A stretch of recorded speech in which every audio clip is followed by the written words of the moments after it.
check this. Okay, cool.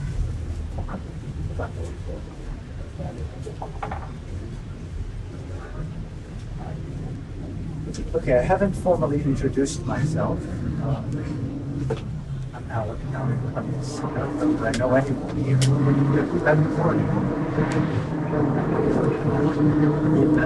No, I saw you with Paradiso. Oh, you did? Yeah. You survived that? Yeah. Thank you for coming back. I do theater as well as sincerity. It's a show called Spiritually Incorrect. I only pretended that last year. I annoyed Ubud Bali. What can you do? What can you do when you're honest? That's one of the greatest oversights in the world, one of the most challenging things. You hear about the word authenticity a lot, obviously. And it really sounds good, but when you do it, you run the risk of being even more isolated and alienated than you already are. A lot of people have very narrow bandwidths of acceptability. What you say, how you say it, what you look. And to press the boundaries of that kind of speech and action is sometimes quite challenging to the unrecognized status quo of your own life. Pause. You might want to consider that concept. Where are you self-anesthetizing yourself rather than feeling the more radical nature of your own truth? Pause. What do you mean by that? Today we'll be talking about mindful intelligence. I really find that concept very interesting. It's been my background for 40 years, primarily as a former smoke in Burma, being thrown out by the regime. More so than mindfulness, which is quite ubiquitous today with Force 500. Most everyone, even soldiers, practice the use of mindful assassination. So without really discernment and inquiry and deep questioning, you can be radically present and be an absolute idiot. So it's important to couple intelligence with presence. I'm not saying things that are very deep, but many people think that mindfulness is the end-all of a meditative spiritual life. Whereas you can mindfully weave yourself into a self-imposed cocoon of numbness. I've happened to, among things in my life, study the meditative mind, primarily in the meditation center, and there are a lot of learned monks and nuns, both foreign and Eastern, that have become paralyzed, if you will, in the now. They have no real ability to crack the coma of being present. Their feeling body, their dimensionality are seriously compromised. So, practicing meditation to me, and mindful intelligence, is what I would call full spectrum presence that includes, some of the most taboo emotions in the Western world, probably in the Eastern world as well. Not many of us in the room would admit that we deceive ourselves at times with false assumptions. I don't know how many of you would admit in the last day or week or year you've consciously lied to someone. I won't ask for a show of hands. It becomes almost normalized in our lives. Very few of us would dare admit where we see our hypocrisies, if at all. Those are taboo topics.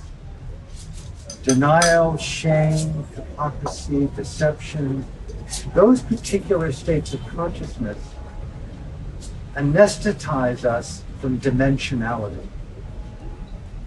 And that's something very important. Meditation isn't just a feel-good activity.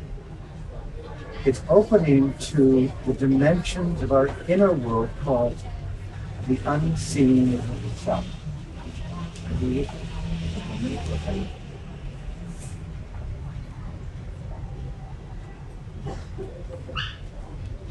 In a nutshell, if this particular event were to stop in 10 minutes, what could be shared together that would be irreplaceable in its beauty, in its power throughout our lives. People often ask me, what is the essence of what I feel that I have discovered or done in my meditative, mindful intelligence pursuit? What would you say that's memorable that you would just, in a short few minutes, say is the essence of what you've learned? I don't know how many of you know the word Dharma. D-H-A-R. It's a Sanskrit word. It has more meaning than any other Sanskrit word in Sanskrit. 50, 60, 70, 100 pages of definition. Now, the equivalent in the Buddhist tradition is the language called Pali, P-A-L-I. And the word that's the equivalent of Dharma is Dhamma, D-H-A-M-M-A. The essence of what I feel I have learned in my 45 years of pursuing, I would hope to believe, truth, justice, is found in the word Dhamma. And it means, in the way that I'm using it today, the experiential study of consciousness, how we create, often unknowingly, self-generated suffering.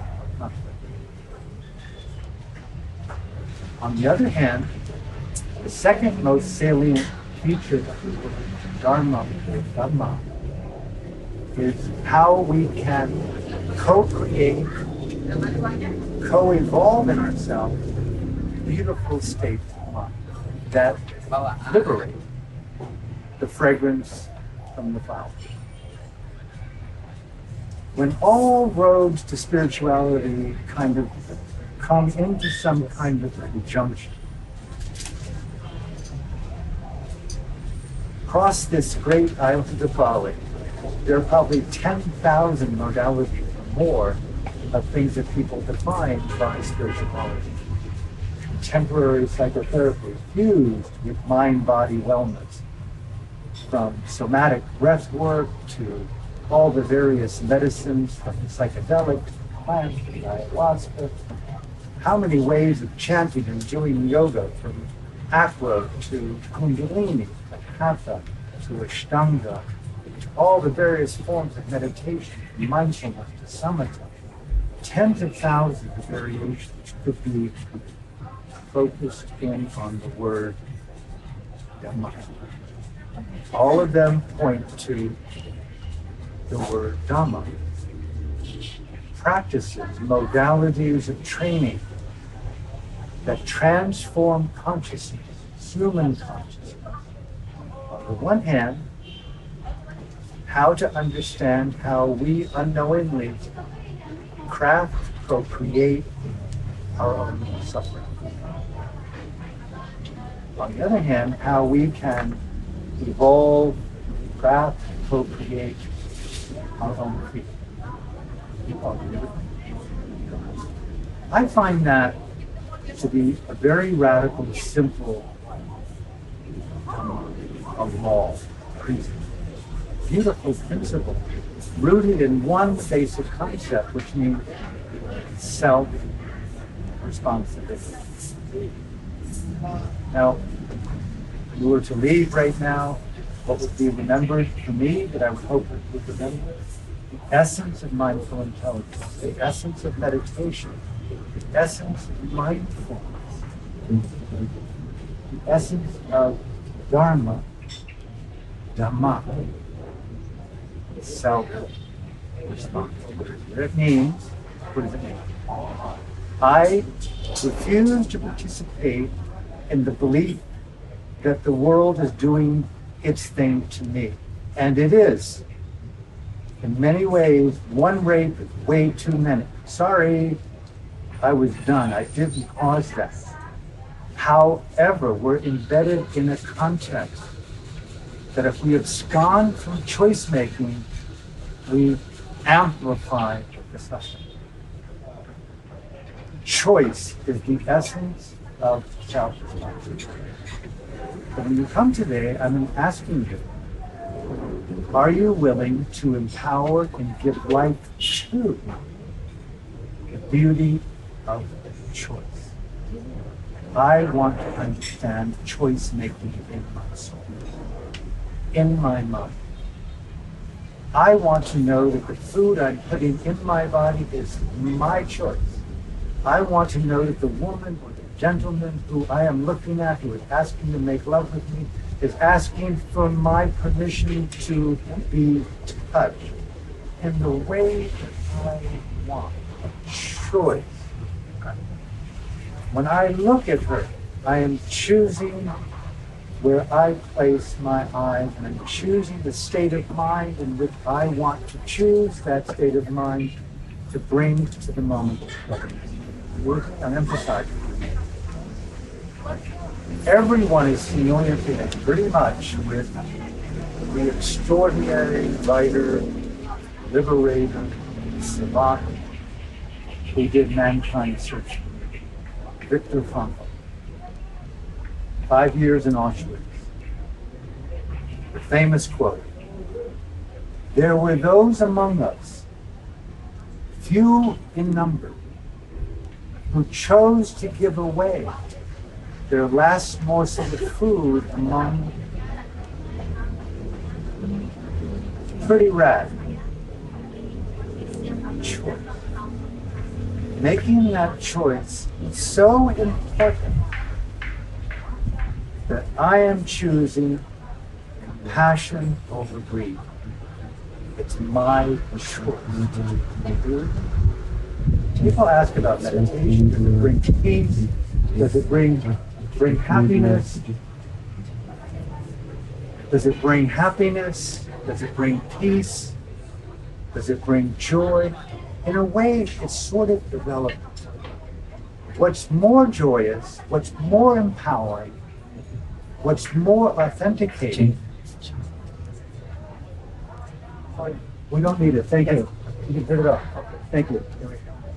Is making choices and knowing that I have the ability to mindfully inhabit the right choice on the terms of my integrity. So that's why we're going to learn meditation. A third of the way in before we open up the questions. The way that I was trained in mindfulness meditation was called the 5 posture method. Very few will hear this.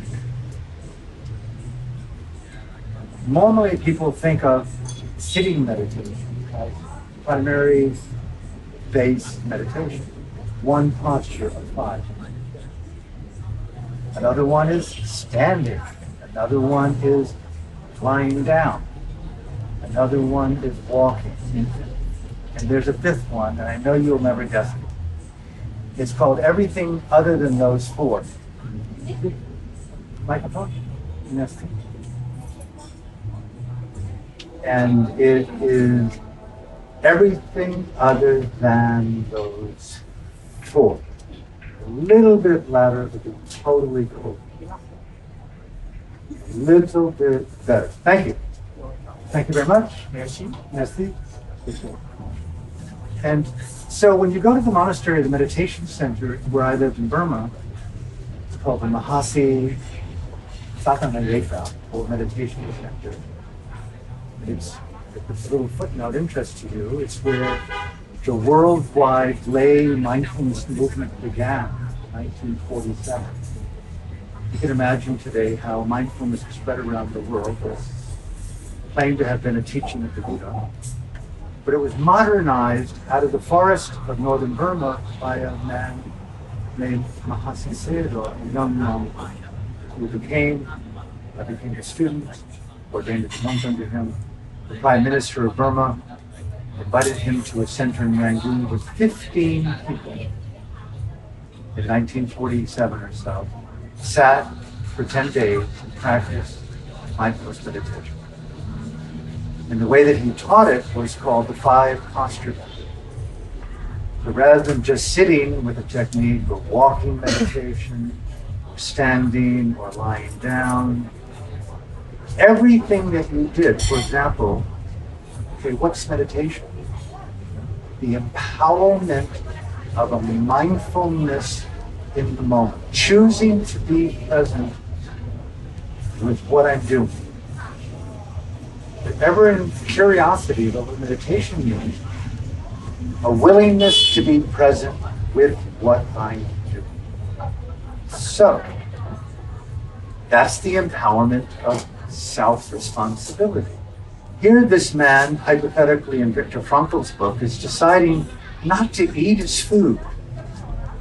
He's probably sitting down on the bed, I dare even try to remember this, living in these unthinkable conditions. And he's reflecting on his fellow men and women and the hunger they're in. He has a thought. He decides to mindfully seize that thought.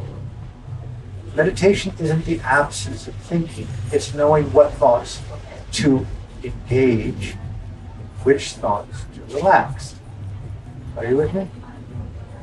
That's a very, very crucial point. He said, you know,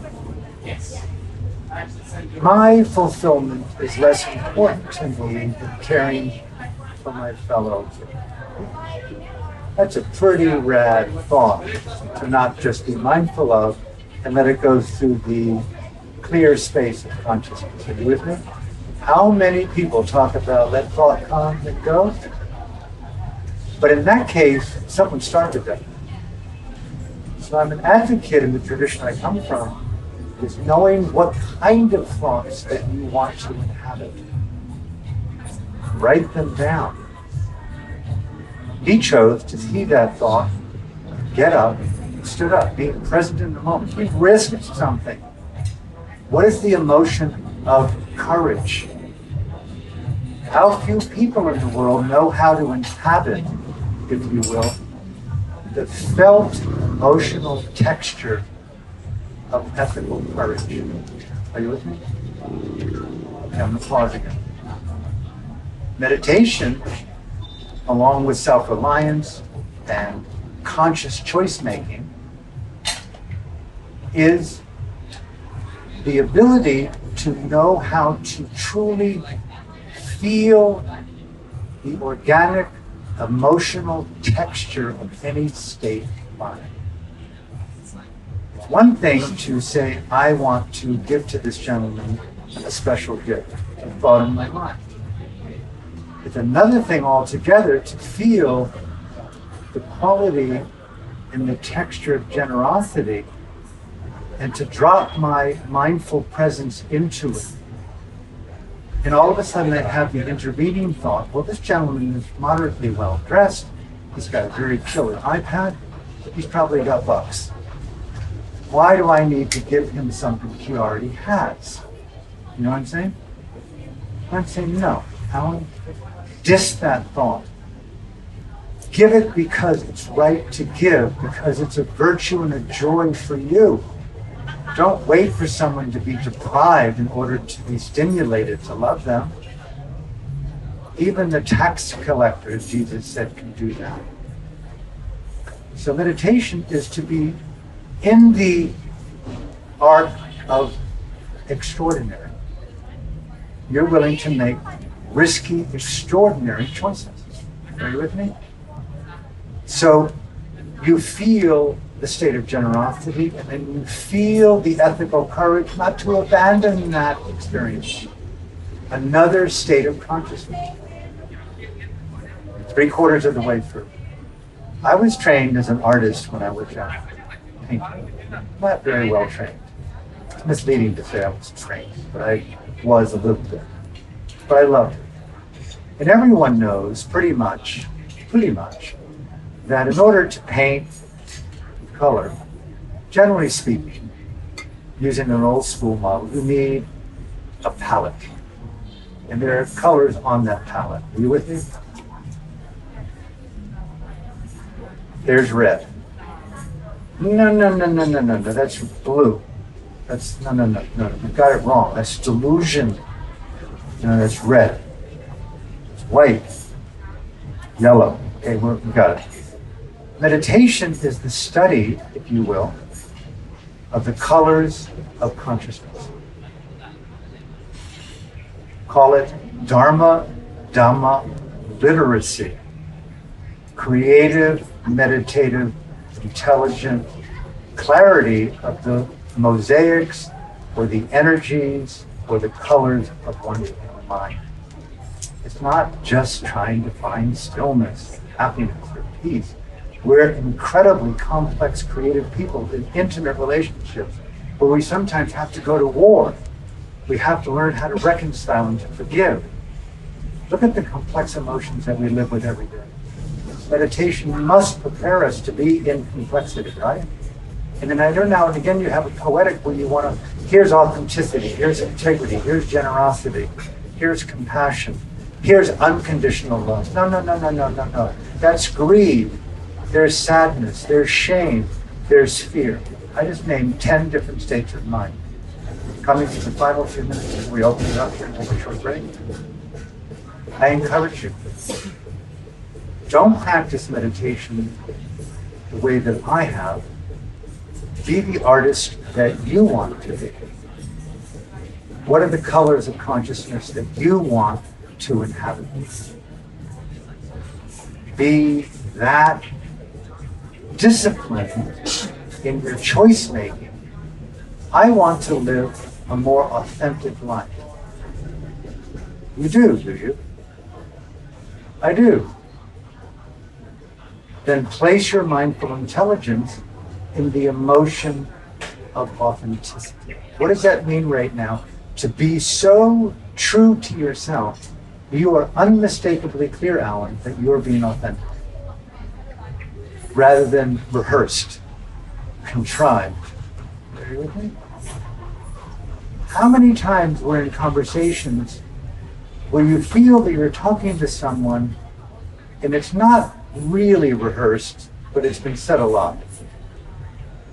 You ever had those kind of conversations where you sort of really don't exist and they're kind of like repeating their need to enlist you in their narrative, their story, a kind of looping that goes on?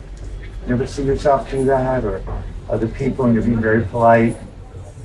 And it's kind of like a very ingenuine moment, very inauthentic moment. What would be an authentic thing to do? Do you just boldly tell the truth? Where does boldness live in the soul? Where is truth live in the heart? So I'm pointing in a very exaggerated way to the dimensions of mindful intelligence. They're the colors of consciousness. Let me conclude. Meditation is found in the word Dhamma, the overcoming of self-generated conflict. What are the qualities of mind that lead to your own suffering? Do you know them? Can you feel them? And can you abandon them? Are you with me? On the other hand, what are the qualities of mind that liberate, beautify, elevate? Can you co-evolve them, stand in them, not to be afraid to be in solidarity with them? Self-reliant choice to abandon and to engage. Abandon and engage. So I would encourage you during the day-to-day, if you feel inclined, the first kind of self-reflective writing encouragement is, what are the states of mind that you want to define as your life? I'm going to give a eulogy for my life, about me. How do I want to be known? Where is my integrity? What is that state of mind where I feel more and more rooted in an uncompromising willingness to be truthful to you, madame? Even if it's hard to even get it out, that you might not accept it. I want to know that you and I have a greater love of diversity than the need to collude. You with me? What's the state of mind called collusion? Can you identify that mindfully? How many people look through the scope of denial at the enemy, and although we're not assassins, but there are a lot of people out there that are. And we live in the justification of righteous indignation and arrogance. Coming down off those delusional states requires courage. Only we could identify ethical courage in our hearts. Now pause and end with this. Slight little story. I say this repeatedly, and I say it with honor, that in parallel to my discovery of meditation, I would call it the Dharma life, has been a deep interest in political prisoners. I mentioned this the other day for those of you who were at my group yesterday. And I know why I'm admiring of a political prisoner, both boys and girls, men and women, is that they did something on behalf of their integrity and conscience that was so disruptive that they were willing to go to prison for your freedom. That to me is amazing.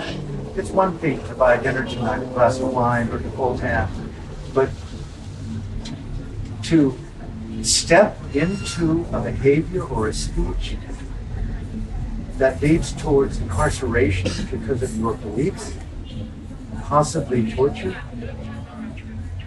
is so unfathomably inspiring to me that I put a study into it. And primarily in the country of Myanmar, or in Burma. I know this lady has been there. Other people have been to Burma. You have. Only, and We saw you in the monastery because we was there together. That's where it is, in okay, Burma. Well,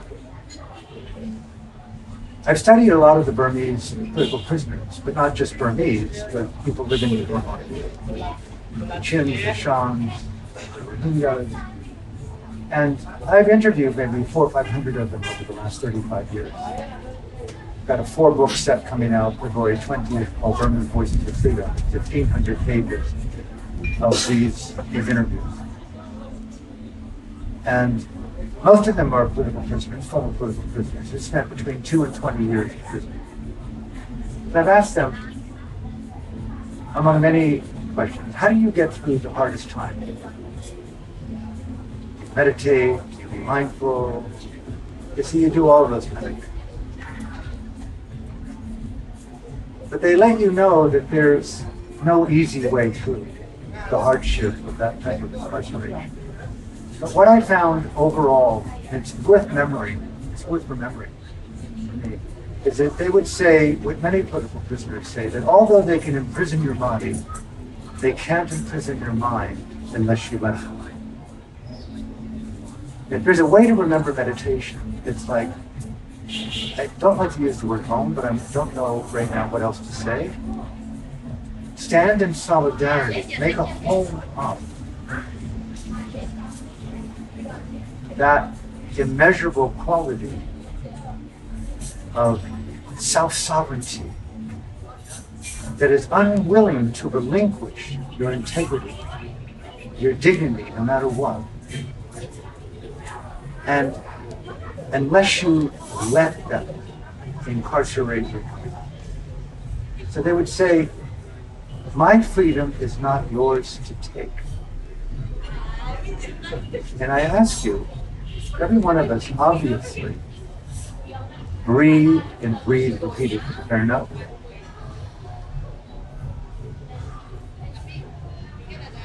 We take it for granted? Not really.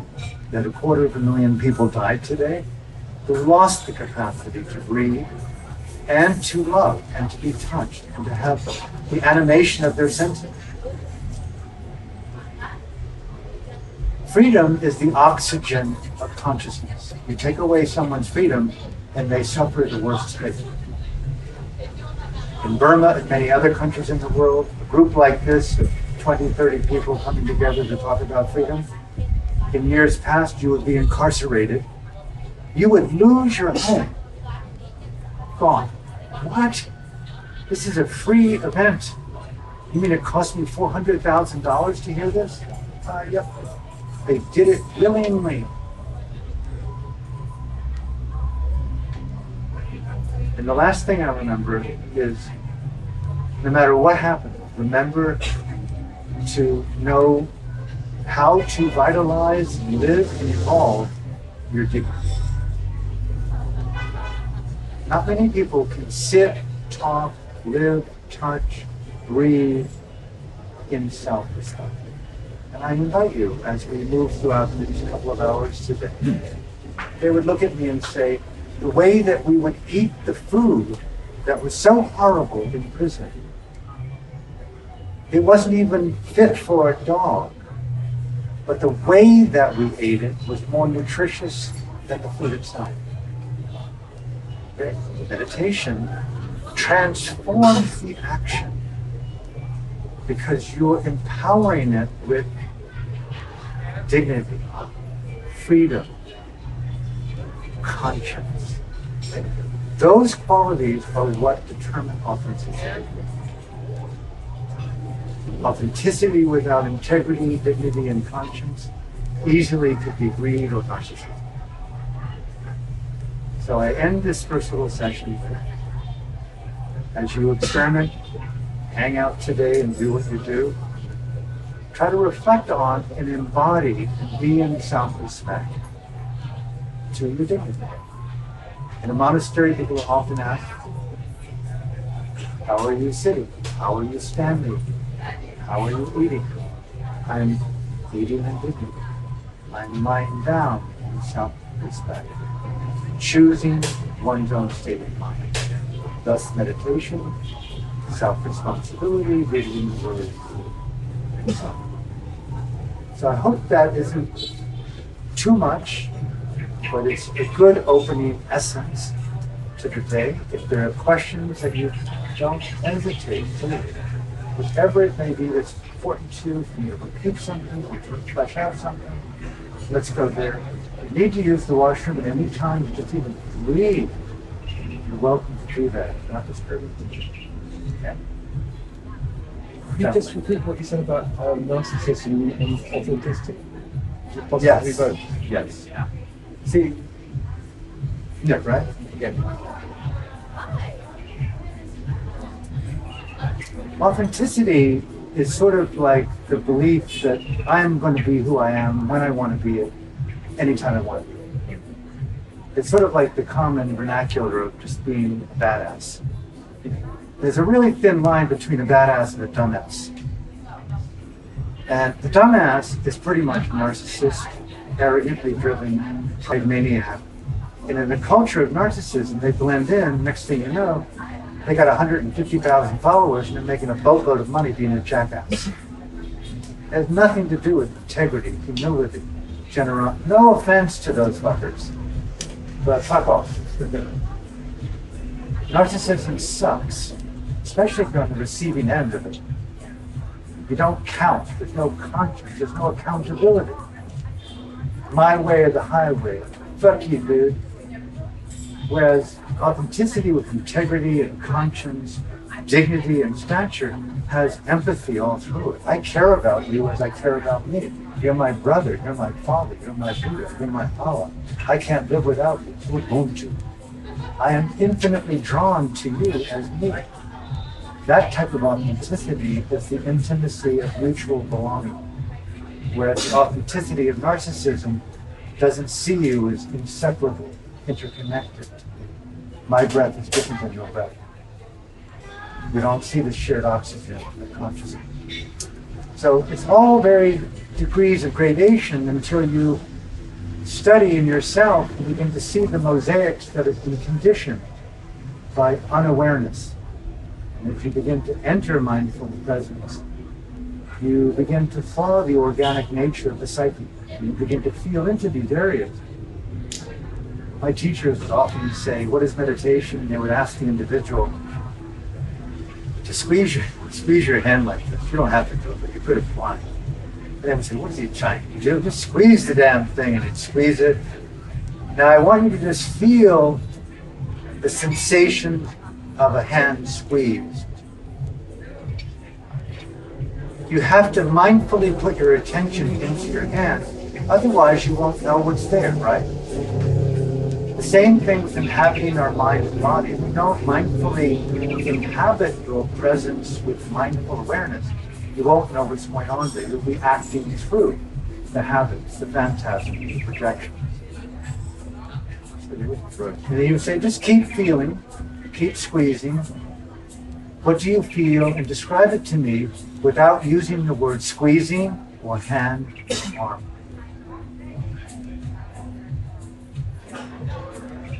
People are dizzy with not really being able to have a vocabulary for direct experience. We kiss, but we don't know what the sensation is. We make love, but it's often out of habit rather than tenderness and shared space. We often live in the echo of a conditioning that we're not even aware of, but we mindfully become more aware.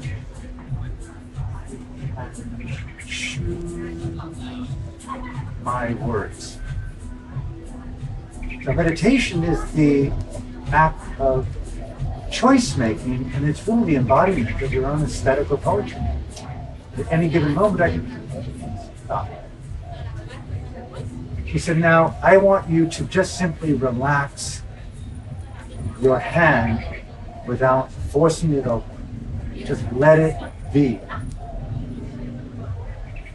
And it's amazing in most instances, it stays closed. Because you have to kind of force it open. The meditation isn't letting go of anything. It's not forcing anything. It's just simply feeling the nature of that which is present in the moment and seeing it for what it is, feeling it for what it is. You would say, now, describe to me what it is that you feel. And you go, oh, shit, I've heard this so many times. It's like tense and contracted, but didn't you just let go? I did, sir. And really what you're feeling here isn't your contraction because of your neurosis, but the beauty of a hand that's been so contracted that you now let it go, and you see the habit of clinging. And a lot of meditators wake up to the fact that there's so much innate conflict in their own mind and body, stored like armor in our bodies, that when you begin to meditate, it's like all hell breaks loose. So I find that meditation works best if you're with a friend, guide, someone who can help you adjust, to cohabitate, if you will, the complexities that arise. And not to bypass them through the promise of cathartic breathing, all the things that are stored in our own lives from the past. So I want to emphasize the point that if we remember nothing else, meditation is refined emotional art, feeling truthfully that which is present, and then equally choosing states of mind that we want to creatively live in and share. And that's really cool, I think. Really, really, really. And I would encourage you, what are those qualities of mind that you want to start to inhabit? And there's so many ways in which those particular states can be understood, discovered, cultivated. Like a whole other thing that we'll do in the retreat. Other questions at all? What do you do if a jackass came near you? Like you said earlier, you give your food to this jackass, or what do you do? What is it? You said earlier about giving your food to somebody else. I was repeating a story I read. Would you give your food to the jackass? Would I give food to you? No, if the guy loved it. Oh. Like a narcissistic, person. You just Let me answer that online. People have given me food.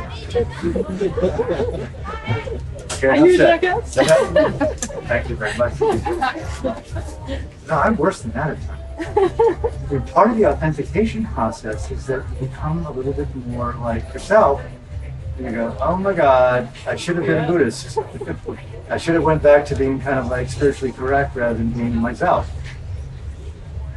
But there's, at the end of the day, the beginning of the morning, that old adage to be true to yourself.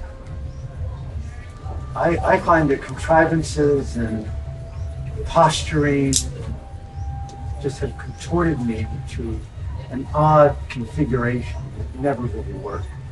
I'm the worst person to have or try to manipulate. I'll eat your leg off. Really rebellious. In fact, my first teacher in Burma, I don't know about you, but if you have anyone here have any shortcomings?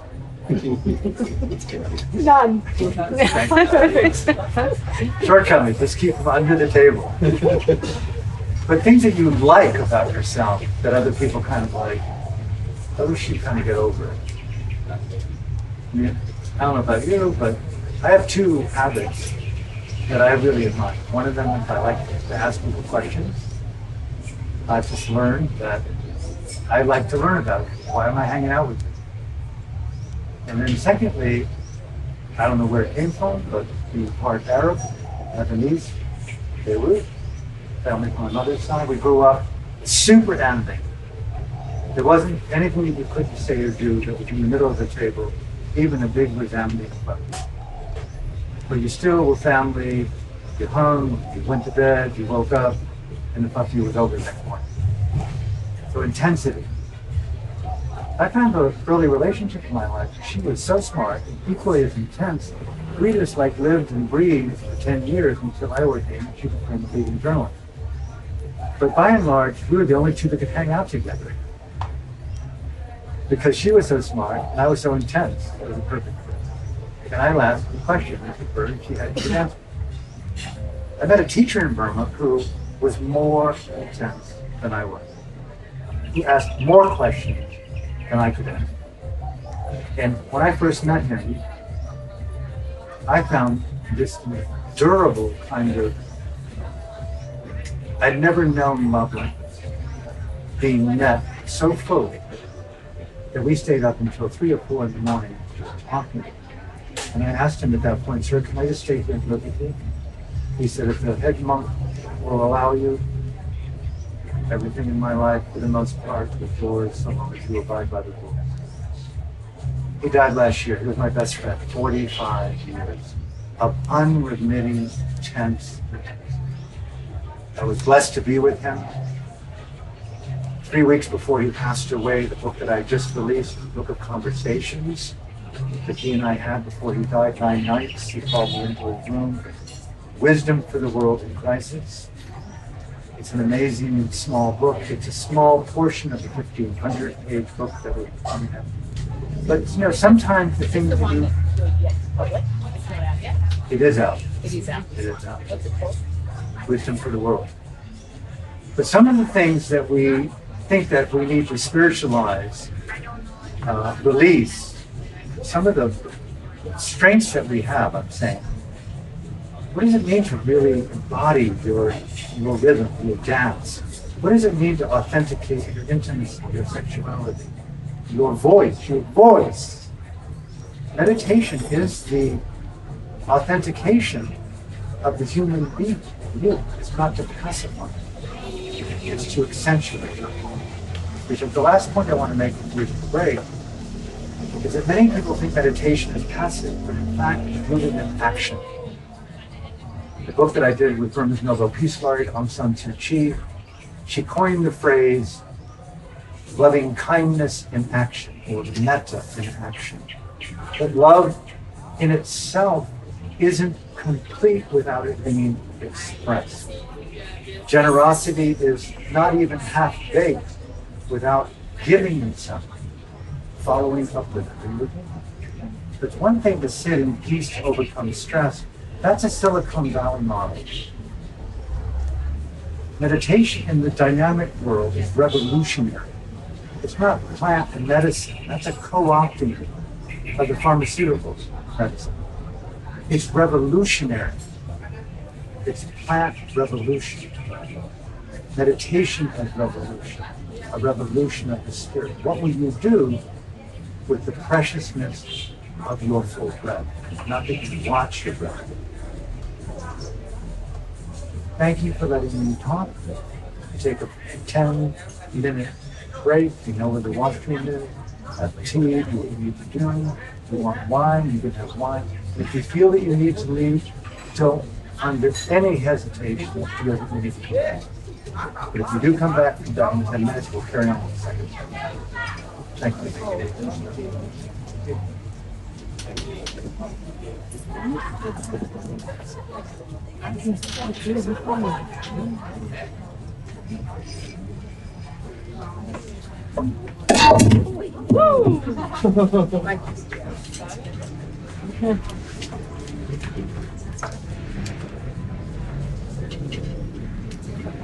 What is available?